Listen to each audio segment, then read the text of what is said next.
Hey Rocco, this is your Pappy Tofer, and I just thought I would hang out with you for a little while today. We're going to do something a little bit different that we haven't done yet, but I've been wanting to do for a long time. But we'll talk about that in just a minute. Um, right now, I just want to present Chewbacca, Chewbacca Binary de Solo, or Chewy, as I like to call her. This is my little companion dog. She is an emotional support animal, and she's a little Havanese. Havanese became a breed in the AKC in, I believe, 1996. They are from Havana, Cuba, originally. Anyways, this is Chewy. She's my little buddy, and I've had her ever since she was born. I picked her out of the litter that she was born out of, so just thought I would let her get a little screen time before we start today. She's not going to stay on camera. She's being pretty patient right now, letting me hold her, but she'll get squirmy, I think, if I try to hold her too long. So we're going to let her go. She'll probably end up going upstairs eventually.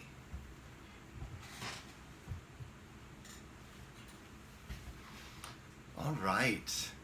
Well, I actually have a little, I won't call it a script, but we'll call it an agenda. Um, Today we're going to talk about reading, and I'm going to share some reading stories. Hello, Chewy. Yes, I'm going to read to Rocco today, Chewy. Chewy's down at my side. Yes, I'm going to read to Rocco today. So when I started reading, I remember learning alphabet letters in kindergarten. I remember they were on the wall in my kindergarten. The letters were shaped like little characters. I think they even had backstories, if I remember correctly. And I remember first grade reading circle. For me, reading has always been kind of a slow process. Maybe I'm just very self-conscious about the way I read out loud, especially. Maybe it's performance anxiety, I don't know. But I specifically remember my first grade teacher, Mrs. Homebreaker. I remember having a reading circle in that class, and we all shared the same reading book, and we would go around and each person would read a sentence or two and then move on to the next person. And I remember sitting in the class counting how many people were ahead of me, so that by the time we got to the sentence I was supposed to read, I could read it and say it correctly. I was absolutely, completely uninterested in the story or the other students or the whole purpose of reading class. I was so worried about looking foolish, stuttering or stumbling over my words. So reading out loud has been something that I have never really liked, which is kind of funny because I eventually got involved in theater, but I think the difference is with theater, yeah, you're kind of reading out loud or even memorizing the lines, obviously, but there's a lot of rehearsal. And reading sort of impromptu or, well, I guess it's scripted, but reading blind is something that always gave me a lot of stress. But I don't want to focus on negative reading memories. I did eventually get over that. I want to talk a little bit about my mom, who your dad calls Grandma Barb, so she's your great grandma, Barb, or Barbie sometimes she's been called. And Grandma Barb, or my mom, used to read to me. I remember one of the earliest memories I was probably 5 years old or younger. And I remember my mom reading Winnie the Pooh. Um, I remember specifically the character of Christopher Robin, or Robbins, I think it is with an S, because my name is Christopher. Um, I go by Tofer, the last half of that, but it's Christopher. And so I remember that character. I remember just the time spent with my mom. I remember her voice. She had a very kind voice reading. I remember Curious George, which we're also going to be talking about today because that's what we're going to be reading. As a kid, I remember the original Curious George story, and that would have been one that my mom would have read to me.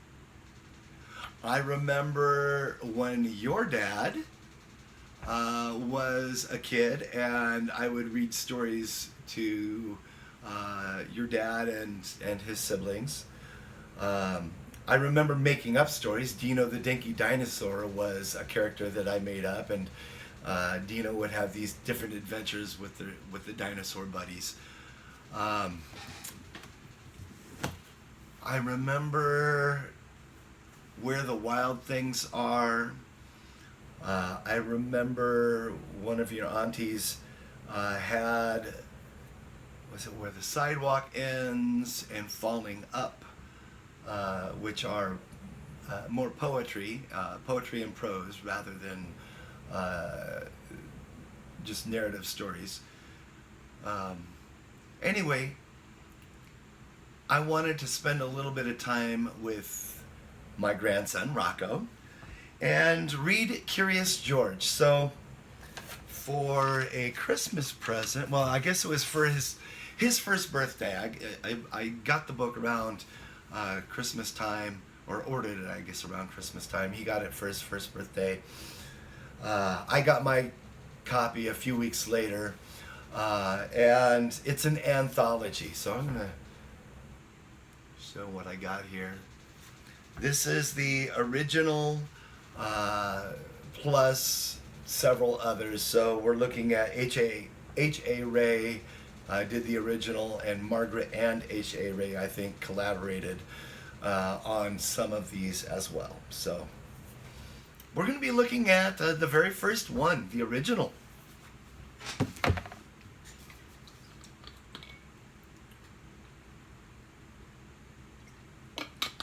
I am not sponsored. I am not advertising or getting any money for this. This is hopefully just fair use. Just a grandpa reading to his grandson. So please, YouTube, be kind. I'm not going to be showing the artwork of the book. Just going to be reading it. Thank you, YouTube. Be kind. All right. So we're looking at 75th Anniversary Complete Adventures of Curious George, Margaret and H.A. Ray. Our story starts on page 3 of this anthology. Hello, Chewy. I think Chewy wants just a little bit more screen time. Hello. Well, maybe not. Okay. You can go upstairs if you want to. Here. You can go upstairs, Chewy. You can go upstairs.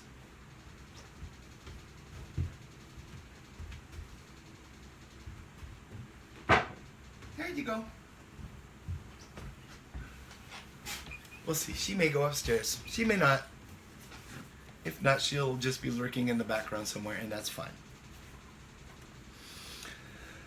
All right. So, Rocco, if you're following along, here we are on page 4. Page 5 has a picture of him. This is George. He lived in Africa. He was a good little monkey and always very curious. Page 5 has a picture of George sitting in a tree, eating a banana. There's a butterfly. Page 6. One day, George saw a man. He had on a large yellow straw hat. The man saw George too. What a nice little monkey, he thought. I would like to take him home with me. He put his hat on the ground, and of course, George was curious. He came down from the tree to look at the large yellow hat. And on page 7, we can see pictures.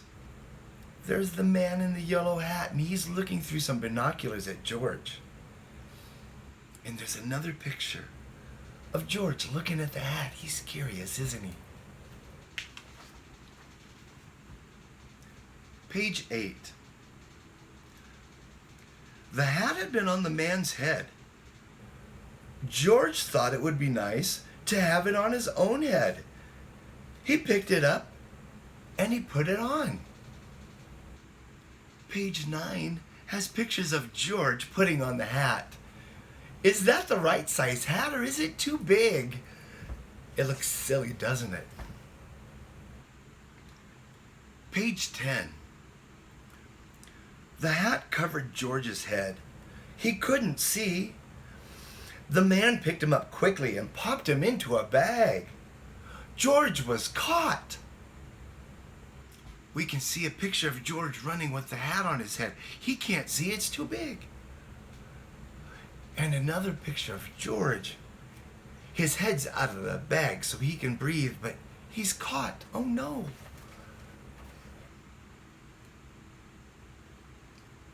Page 12. The man with the big yellow hat put George into a little boat, and a sailor rowed them both across the water to a big ship. George was sad, but he was still a little curious. Can you see the picture on page 13? There's the man with the big yellow hat. There's George.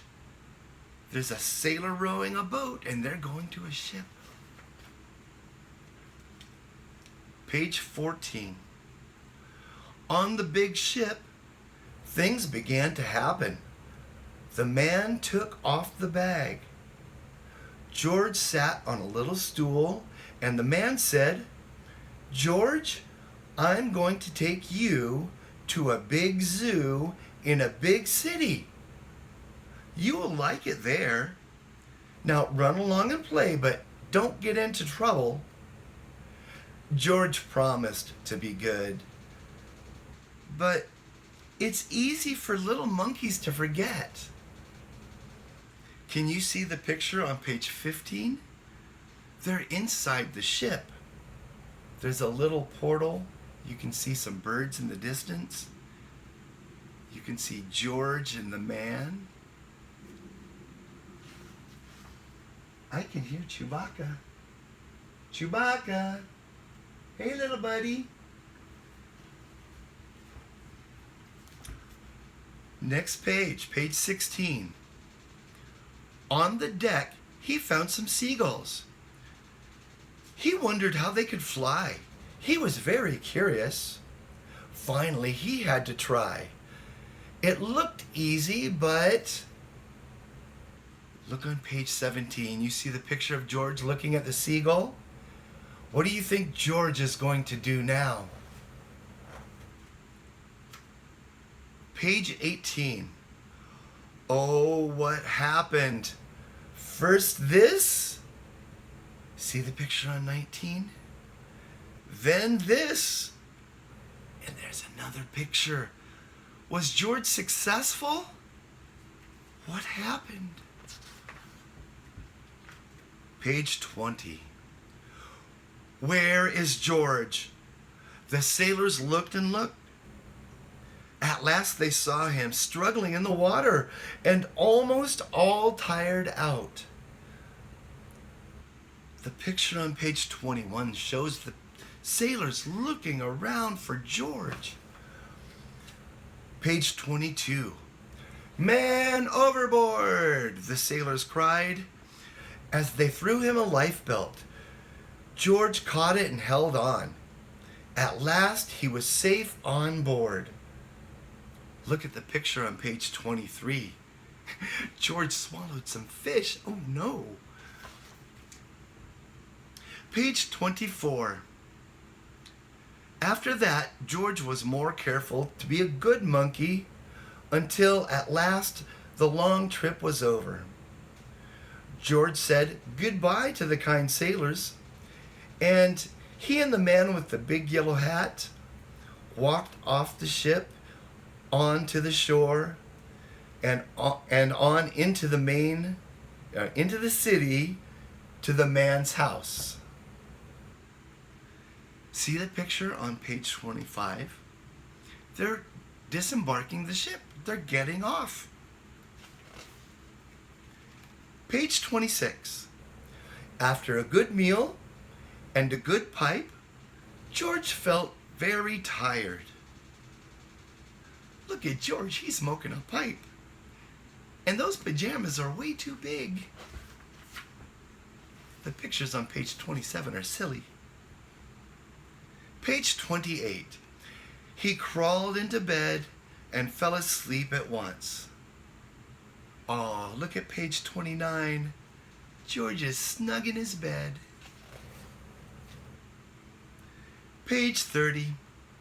The next morning, the man telephoned the zoo. George watched him. He was fascinated. Then the man went away. George was curious. He wanted to telephone too. 1, 2, 3, 4, 5, 6, 7. Oh, what fun! Look at page 31. See how George is imitating the man? Page 32. Ding-a-ling-a-ling. George had telephoned the fire station. The firemen rushed to the telephone. Hello? Hello, they said. But there was no answer. Then they looked for the signal on the big map that showed where the telephone call had come from. They didn't know it was George. They thought it was a real fire. Look at the firemen on page 33. They look concerned, don't they? Page 34. Hurry, hurry, hurry. The firemen jumped onto the fire engines and onto the hook and ladders. Ding dong, ding dong. Everyone out of the way. Hurry, hurry, hurry. Look at the pictures on page 35. That's all the different fire trucks and the firemen rushing to George's house. Page 36. The firemen rushed into the house. They opened the door. No fire. Only a naughty little monkey. Oh, catch him! Catch him, they cried. George tried to run away. He almost did, but he got caught. Caught in the telephone wire, and look at the picture on page 37. Oh, what a catastrophe! Everyone's falling all over each other. Page 38. A thin fireman caught one arm, and a fat fireman caught the other. You fooled the fire department, they said. We will have to shut you up where you can't do any more harm. They took him away and shut him in a prison? Oh, look how lonely he looks on page 39. He's lonely in his little cell. Page 40. George wanted to get out. He climbed up to the window to try the bars. Just then, the watchman came in. He got on the wooden bed to catch George, but he was too big and heavy, and the bed tipped up.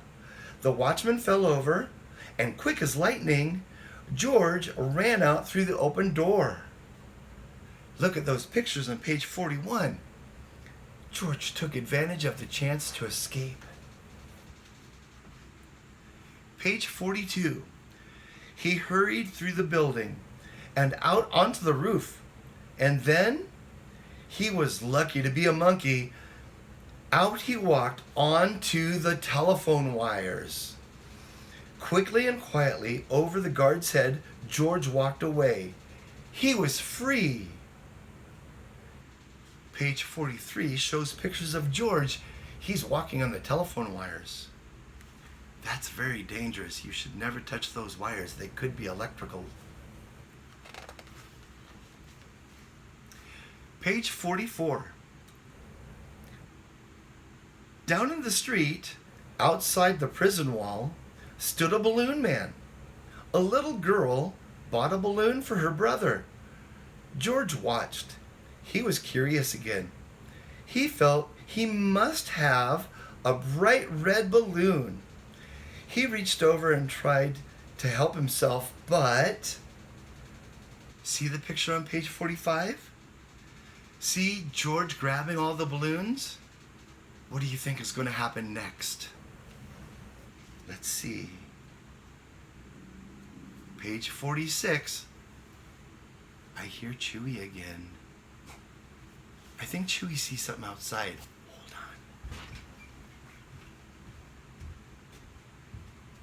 on. Hey, Chewy.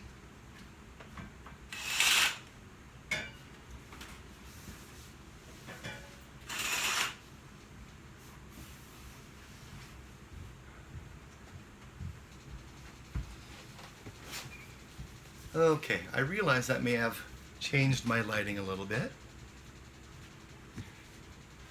But Chewy was going on about something outside. I don't know what. She was growling a little bit, so I figured let's not make her upset.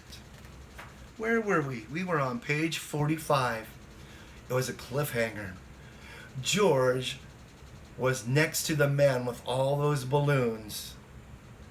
What was going to happen next? Page 46.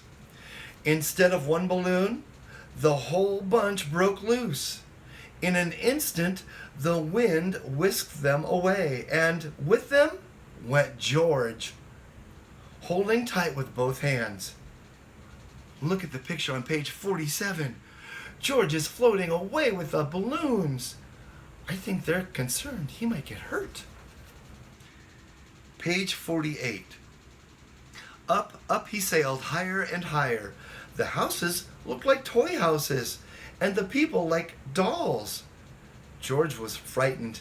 He held on very tight. Look at page 49. How high is he? He's above all the buildings. Goodness. Page 50. At first, the wind blew in great gusts. Then it quieted. Finally, it stopped blowing altogether. George was very tired. Down, down he went, bump, on the top of the traffic light. Everyone was surprised. The traffic got all mixed up. George didn't know what to do, and then he heard someone call, "George!"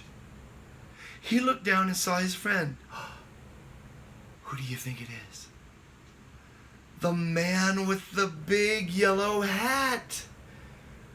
Can you find him in the picture on page 51? Where is the man with the big yellow hat? Where is he? I see him. Do you? Is he going to help George? Let's see. On page 52 it says, George was very happy. The man was happy too.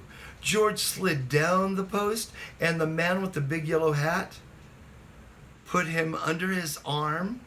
Then he paid the balloon man for all the balloons. And then George and the man climbed into the car. And at last they went away. Well, that is nice. See the picture on page 53? It's the man with the big yellow hat paying the balloon man for all those balloons. I'm glad George gets to keep the balloons too. Page 54. Where'd they go? To the zoo. What a nice place for George to live. Look at George on page 55. Does he look happy in the zoo? I think he does. I think he would have been happier probably staying in the jungle if he had friends and family in the jungle, but it looks like they're taking good care of him in the zoo.